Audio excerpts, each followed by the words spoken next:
السلام علیکم ورحمۃ اللہ وبرکاتہ۔ الحمدللہ والصلاۃ والسلام علی رسول اللہ۔ اولاد کے لیے کون سی دعا کی جائے؟ قرآن مجید میں آتا ہے نوح علیہ السلام کے بارے میں، فَقُلْتُ اسْتَغْفِرُوا رَبَّكُمْ إِنَّهُ كَانَ غَفَّارًا، کہ نوح علیہ السلام نے اپنی قوم سے کہا کہ اللہ سے استغفار کیجئے، تمہارا رب بڑا معاف کرنے والا ہے۔ یُرْسِلِ السَّمَاءَ عَلَيْكُمْ مِدْرَارًا، اگر تم توبہ اور استغفار کرو گے، معافی طلب کرو گے اللہ سے اپنے گناہوں کی، تو وہ تمہیں معاف کرے گا اور آسمان سے تمہارے لیے مینہ برسائے گا۔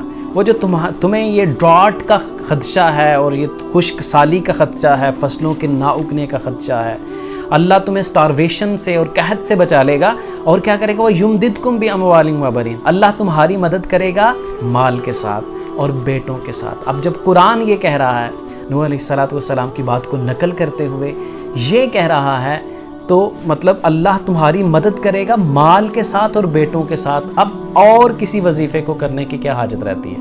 تو اگر قرآن کی اس بات کو مان لیا جائے اور انسان اولاد حاصل کرنے کے لیے اگر بے اولاد ہے تو یہ وظیفہ اپنا لیتا ہے، استغفار کو اپنا لیتا ہے، استغفر اللہ کو اپنا لیتا ہے، سید الاستغفار کو اپنا لیتا ہے، تو وہ اس کے لیے نجات کے لیے کافی ہے۔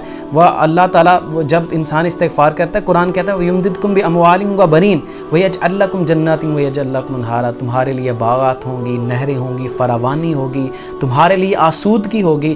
تو استغفار کے جہاں اور بہت سے فائدے ہیں، اللہ سے اپنے گناہوں کی معافی طلب کرنے کے جہاں اور بہت سے فائدے ہیں، وہاں اولاد کی نعمت کے لیے یہ وظیفہ ایک وہ وظیفہ ہے کہ جس کا ذکر قرآن میں کیا گیا۔